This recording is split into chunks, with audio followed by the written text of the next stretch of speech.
Swallowed a bug. Wait, really? Gross. Definitely swallowed a bug.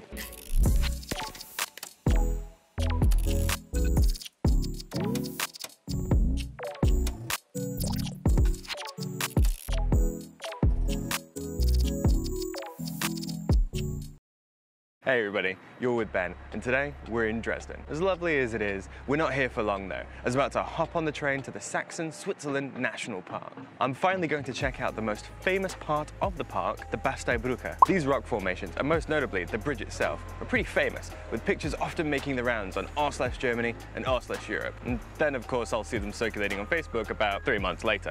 I've got some heavy logistics to explain as towards how we're going to get there. It isn't super straightforward and it's easy to get lost. So let's head to the train station and I'll tell you the rest when we get there.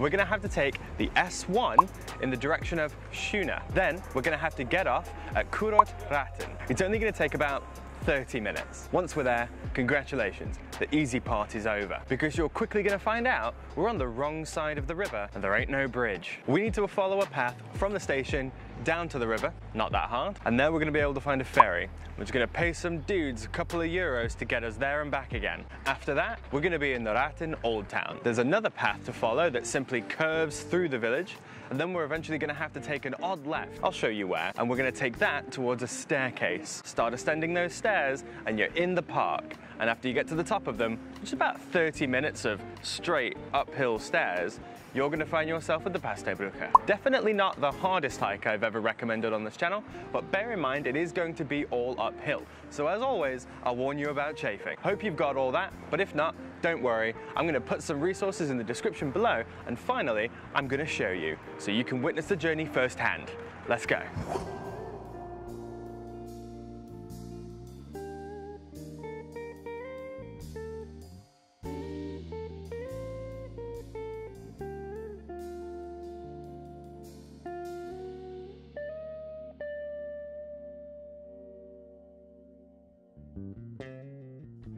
Immediately after getting off the train, just start heading down into the main town and towards the river. You'll very easily be able to spot the ferry. You know, it's on the river. Other than that, the other thing I do want to mention before we really get started, this is not a major train stop by any means.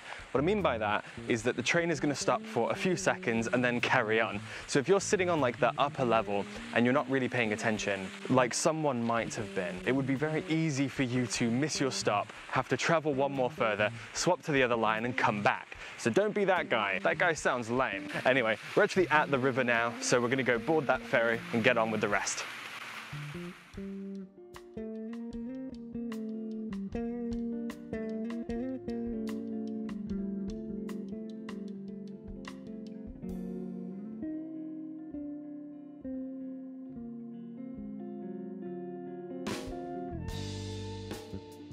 So we've just been walking straight directly through the town since we got off the ferry, and I hate to be the bearer of bad news, but the signage isn't great, so if you're not paying attention, it's pretty easy to miss. Let me show you the signage that we have for this thing. I mean, not bad, but the corner is technically up there. Not the hardest thing to miss in the world. So the way to remember to do it is once you hit this circle, that's going to be your cue to turn left and start cutting up the jitty. Again, no signage in this jitty. It really could feel like you've turned the wrong way. And right when you feel like maybe you have taken the wrong turn, time to take a left, get off this jitty, and start ascending those stairs. And just like that, let the stairs begin.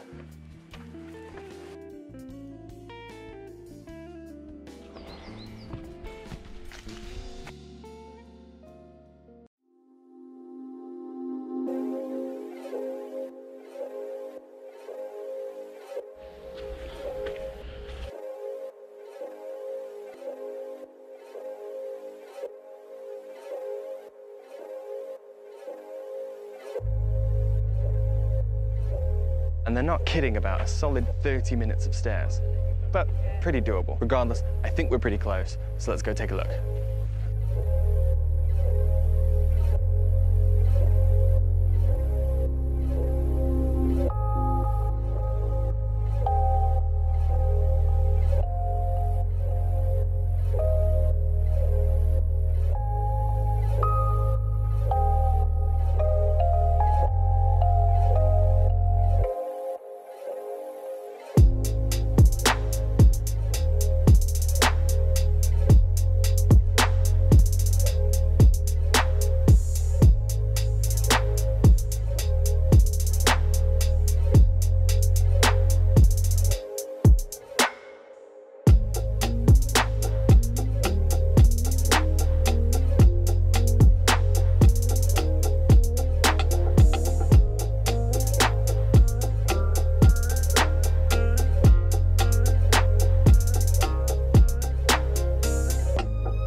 So all this work to see the Bastei rocks and the Bastei Bridge is cool and all, but what's the story? Well, these rocks, at least as their website tell it, are the most famous geological formation in Germany and were made from the rain running over the sandstone mountain faces for over 1 million years. The bridge too also has a pretty interesting story that starts with romantic German painters falling in love with these rocks. They trekked out here to capture the wonderful scenery so much a path was made, aptly called the Malerweg, or Painter's Way in English. As tourists flocked to the site, eager to get in on the action, an inn and catering service were added. Finally, in 1826, after much pressure, a wooden bridge was built, making the whole thing much more accessible and in turn, more popular. In 1851, the tourism had boomed so much that the wooden bridge just wasn't enough anymore and instead was replaced with an ornate sandstone bridge that blended back into the rocks. What's funny about this story though is that the bridge was never really designed to be a true focal point, to fit in of course, but mostly to just shine a light on these geological marvels. However, in turn, they have done quite the opposite and sit directly in the limelight themselves as the primary reason that tourists venture out here, and the rocks just a convenient bonus relegated to the paintings of the past.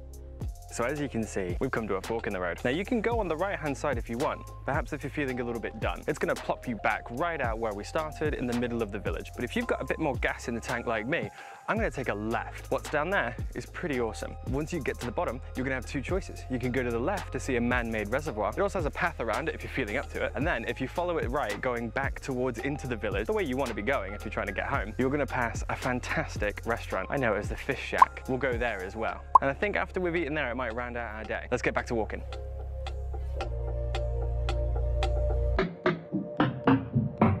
Now, after all that walking and hiking, it's time to actually eat, warm up a little bit. I think I've already complained about being cold 3 times. It's because I'm not lying. Now, I don't know the name of the restaurant. I only know it as the Fish Hut. It's highly recommended. In fact, we're already there.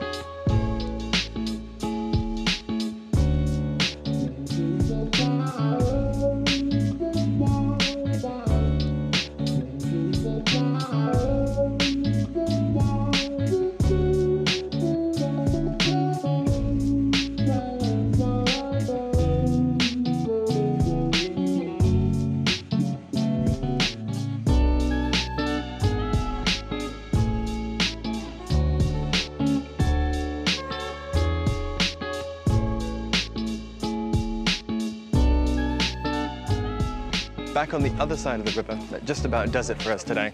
We're just going to walk to the train station and head back to Dresden. Hope you enjoyed getting to see it, and I hope you're interested in checking it out for yourself. But other than that, see you in the conclusion.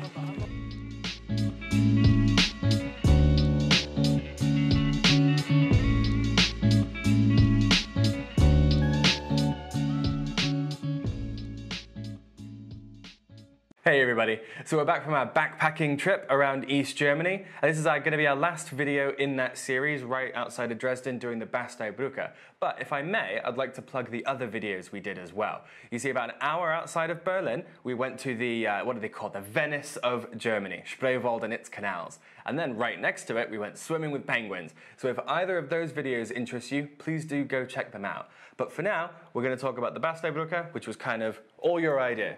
So why don't you go for it?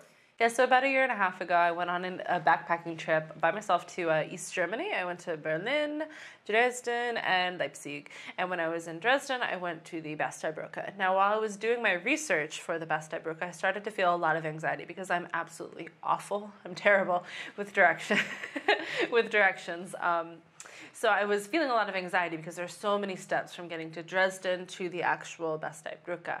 But I ended up going there and I didn't have any problems at all. In fact, it was much easier than I had thought. So I was very inspired when we were near Dresden to go to the Brücke and make this video because a lot of channels don't really feature logistics. And I thought it would be really great to sort of inspire people to go visit this thing that's not nearly as hard as sort of I had imagined it in my mind.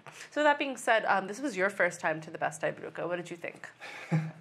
Well, honestly, my feelings are a little conflicted. I had a really good day just like hanging out with you, going to the fishy shack and seeing the Basteibrücke. I love taking the ferry and walking through the towns. I don't think I would go out of my way though to do this day trip. I had a lot of fun, but unless I was already in Dresden, I'm not gonna like reconfigure my itinerary to like get it in there. There are many places we've gone where I would say, you know, bend your itinerary, you gotta go here. For the Basteibrücke, I'm not quite so sure. Yeah, I'd seen it on Reddit. I made that joke before in the video.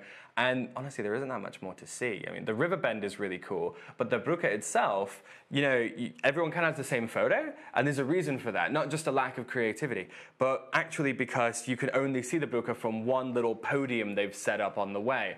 So, you know, kind of crowded out on there with like 7 or 8 other people trying to get the same photo. So it's a bit of a mixed bag for me. I had a wonderful time, but I wouldn't go out of my way.